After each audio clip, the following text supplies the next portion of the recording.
Kuwa makini sana. Mafanikio yako ya maana gani?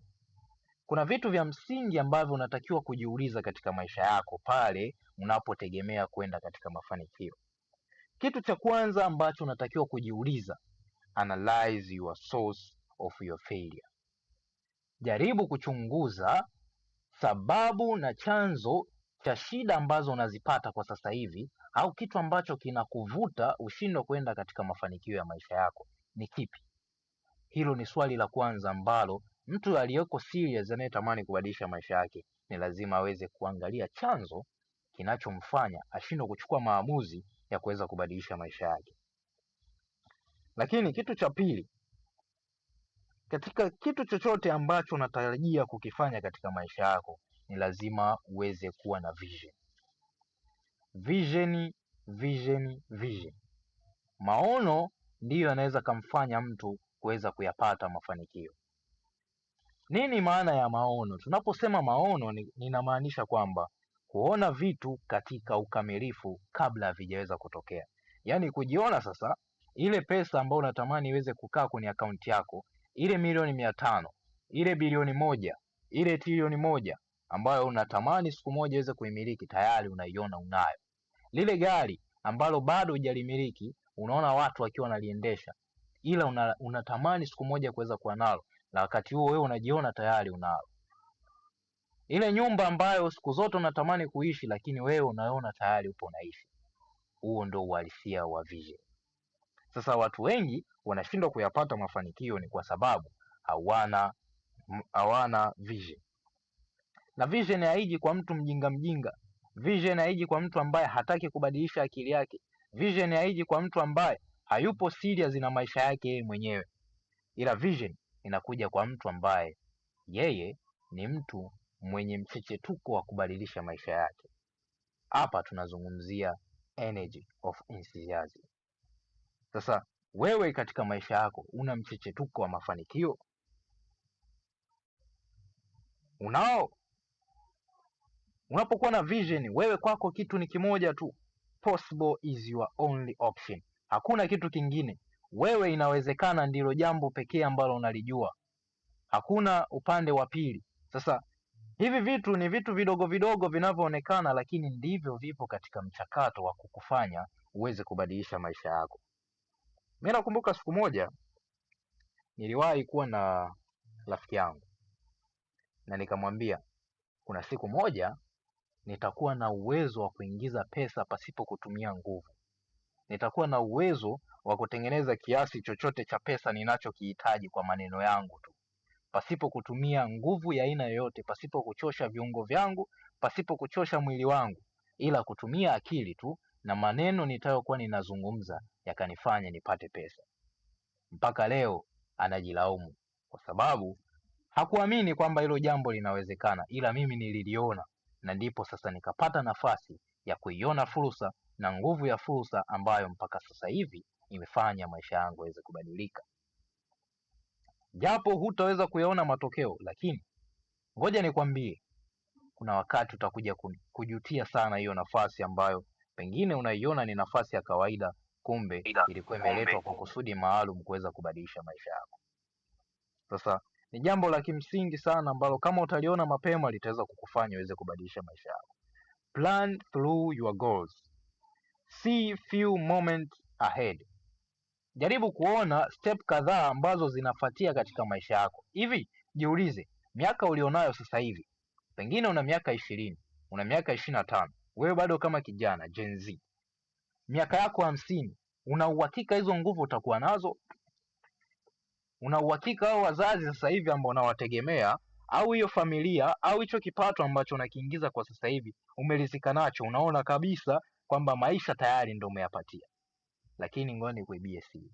Kuna wakati utakuja hautakuwa na nguvu tena. Kuna wakati unakuja hautakuwa na watu karibu tena kukupa sapoti, ila utabaki wewe peke yako, na hapo sasa ndipo utajua kwamba dunia haina huruma na wewe. Hakuna mtu yoyote atakuja kukusaidia katika maisha yako kama wewe mwenyewe binafsi hautokubali kubadilisha akili yako, hautakubali kuacha mambo ya kipumbavu, hautokubali kuacha mambo ya kijinga ambayo unayafanya mpaka sasa hivi. Ujinga na taarifa ambazo unaziingiza katika akili yako ndiyo matokeo ya vitu ambavyo unavifanya mpaka sasa hivi. Yale maamuzi ambayo uliyafanya jana ndiyo matokeo yake ambayo unayaona leo. Usijilaumu ni kwa nini? Ni kwa sababu mazingira uliopo yanakufanya uendelee kubaki vile vile. Wewe ni tai, lakini umekaa katika kundi la kuku, kundi la vifaranga, na wewe unajiona ni kifaranga. Ila kama utapata watu wenye akili, watu wa kukusaidia na kukushika, kukuonesha namna gani ya kubadilisha maisha yako, ndipo utajitambua wewe ni tai na sio kunguru. Wakati ulionao ni sasa hivi. Vitu vikubwa vinne ndivyo vitavyokufanya wewe uweze kubadilisha akili yako na uweze kubadilisha maisha yako. Kitu cha kwanza ni mental.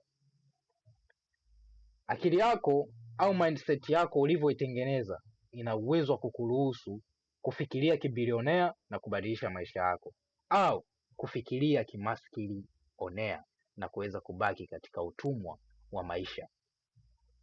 Lakini kitu cha pili ni spiritual. Hivi mara ya mwisho wewe kwenda kanisani au kwenda msikitini ilikuwa ni lini? Mara ya mwisho kuona mlango wa sehemu yako ya ibada ilikuwa ni lini? Hilo jibu unalo mwenyewe.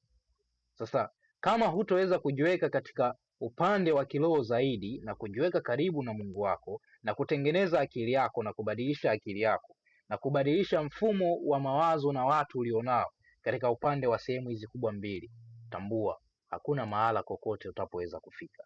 Lakini cha tatu, emotion. Hisia zako unazitumiaje? Au hisia zako unazitumia tu katika mambo ambayo hayaleti matokeo, hayaleti mafanikio? Na kumbuka, kama utatumia zaidi hisia kuliko akili, wewe kijana wa kiume, utakuja kujuta maisha yako yote. Kubali kuwa ni mtu ambaye anatumia akili na mtu asiyetumia hisia. Lakini jambo la mwisho ni physical. Vijana wengi hawana mazoezi, hawana activity za mwili za kuweza kufanya akili yao, miili yao ikae katika mfumo mzuri. Ndio maana hata kupata mafanikio kwako wewe inakuwa ni shughuli, kwa sababu hata ratiba tu ya mazoezi huna, unaona uko busy. Sasa wewe unajiona uko busy.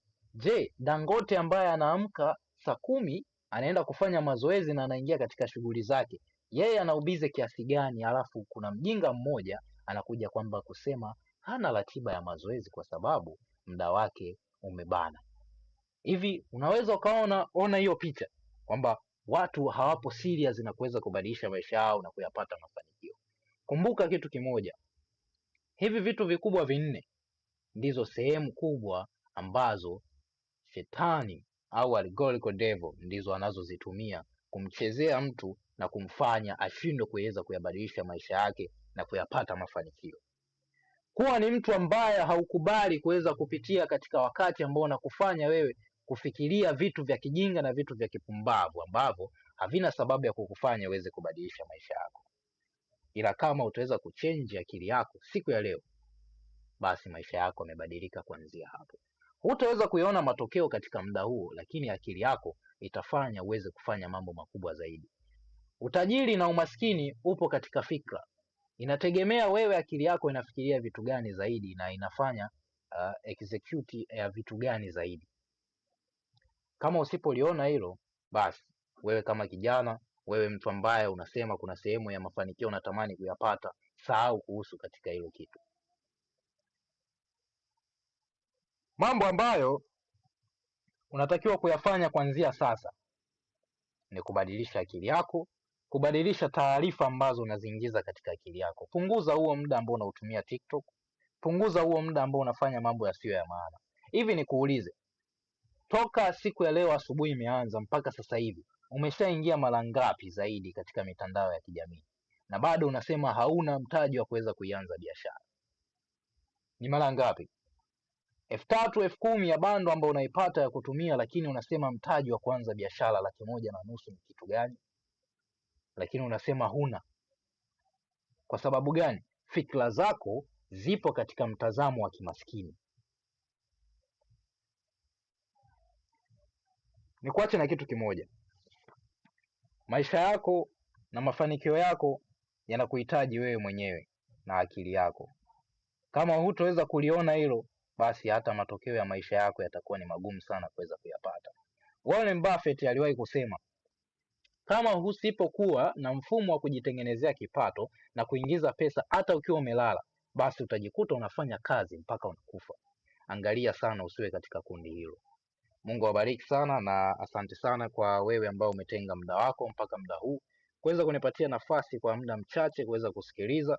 Mungu akubariki, na ninaamini, mimi ninakuombea na kuweka katika dua zangu, ipo siku na wakati sahihi ambao utaweza kuyapata mafanikio na kubadilisha maisha yako. Tukutane katika safari ya mafanikio na twende pamoja kuweza kuyabadilisha maisha na kubadilisha historia za maisha yetu. Mungu akubariki. Na muda huu sasa ningependa niweze kuwaalika watu wenye maswali, na baada ya hapo nadhani tuta end up session yetu ya siku ya leo, na tukutane katika session ijayo. Karibuni kwa maswali.